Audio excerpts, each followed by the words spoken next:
I want to talk about how Al Franken just delivered a devastating rebuke of MAGA politics and all of these people running in Pennsylvania and Arizona and everywhere else. And Charlie Dent helped him. Oh my, this is fun to watch. Strategy. Al, the president used a primetime address a few days ago this week to talk about threats to democracy.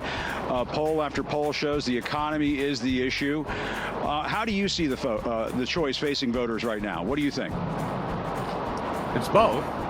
Yeah. And but the economy is what's largely on people's mind, and inflation, and you know, Republicans have really the only spending that they're talking about cutting is spending that helps people. They're talking about cutting Medicare. They're talking about overturning provisions of the Inflation Reduction Act, Medicare being able to negotiate with pharmaceuticals.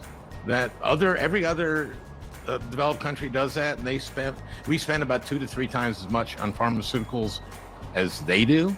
They want to repeal that. That's part of the Inflation Reduction Act. They $35 insulin for seniors. They want to repeal that. That will just hurt people. They have. Other than that, I don't know what they want to do about inflation. I haven't heard it. They just talk that game. So I think economics are important. They have to be. Republicans have no plan. All they want to do is cut taxes for the rich and save their boy Trump. And they, of course, also will want to cut taxes on people, upper income people. That's what they always want to do. And that again will, you know, and they'll take that away. You see that Ron Johnson has talked about voting on Medicare and Social Security every year. Rick Scott, who's headed up the Senate campaign committee for the Republicans, has talked about that has to come up for renewal every 5 years. This should be very, very alarming. And look, I won my first term in the Senate. I won by 312 votes. Every vote counts. So my message to the Democrats is get out there, vote, and door knock in the next few days. That's what we do in Minnesota. We get out the vote and we knock on doors, and I want your viewers to do that. Because Mehmet Oz has talked about bringing balance to politics if he's elected, but tonight he's going to be campaigning with former President Trump, who, as we know, is talking about running for president maybe in a few weeks, according to his aides. Trump has some major competition, we should note. Oprah Winfrey, the icon who helped make Oz a star, she's endorsing John Fetterman. But do you think it's a good idea for Mehmet Oz to appear with Trump at this stage of the race? You know Pennsylvania so well. There are so many folks who are just sort of straight down the middle in terms of their politics. Could this be a last-minute turnoff? I think we need more Trump. Get Trump out there, I say. Well, if I were advising the Oz campaign, I would have advised against, because right now Mehmet Oz needs to win swing voters, and Donald Trump really doesn't do a whole lot to help him there. So I would definitely be... Dr. Oz believes that local political officials should decide what you do with your body. If that's not disqualifying, I don't know what is. Fuck you, Dr. Oz. Which he said that a woman's choice to have an abortion should be between her doctor herself and her local political official.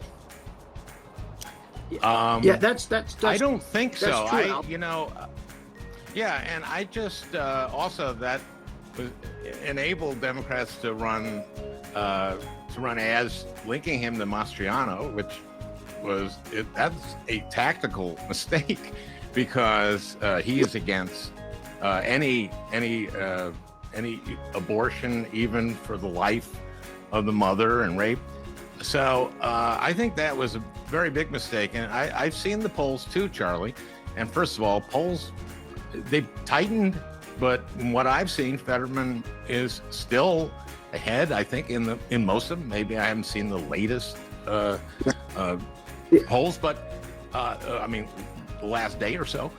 But it's going to be a very tight race, and that's why what's at stake here is so much. It's not just democracy; it is climate change, it is marriage equality, it's Roe, there's so much at stake here, and Oz is on the wrong side of these things. So this thing can go anyway, and I think Oz has been pretty effective at trying to keep distance from Mastriano, except for today, which is a mistake, because Mastriano was a disastrous candidate for Republicans for a whole host of reasons I don't need to get into.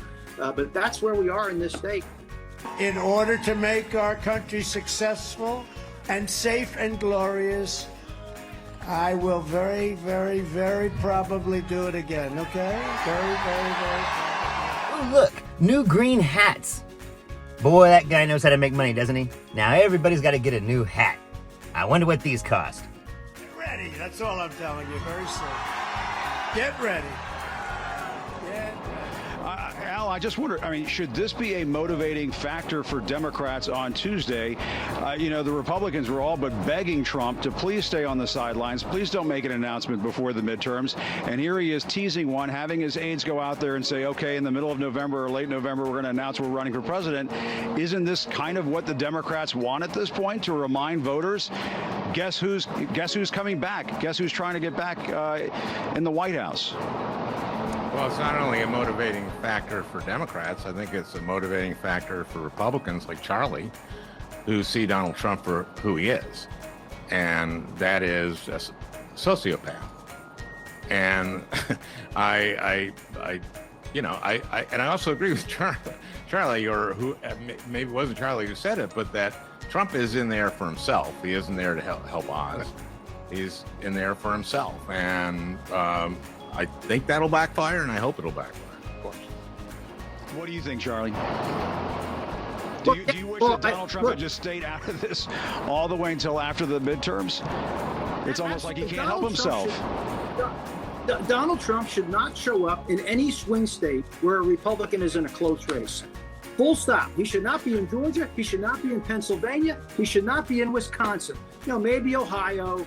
Okay, I get that. Maybe North Carolina. But they should stay out of those three states. He can't get him out of Florida. He's in Mar-a-Lago. But the point I'm making is this is a disaster, because right now, this is all about getting those swing voters. Yes, you want to spike up your base a bit. The only good thing about Trump being in Pennsylvania, he is not in the Philadelphia media market, if you're Mehmet Oz. And that's the only good thing.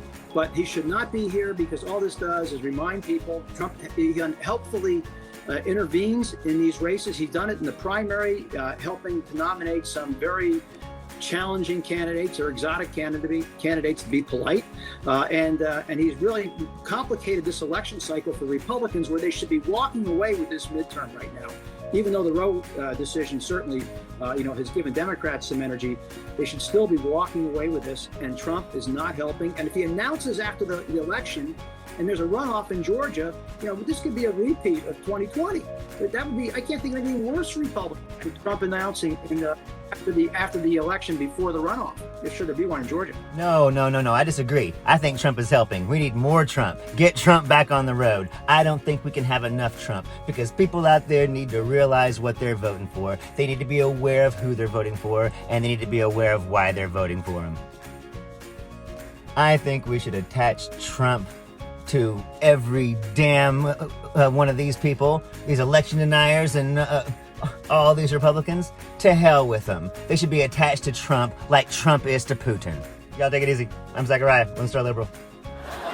John Fetterman, who's still recovering from a stroke, and Dr. Mehmet Oz met for their only debate before the midterms.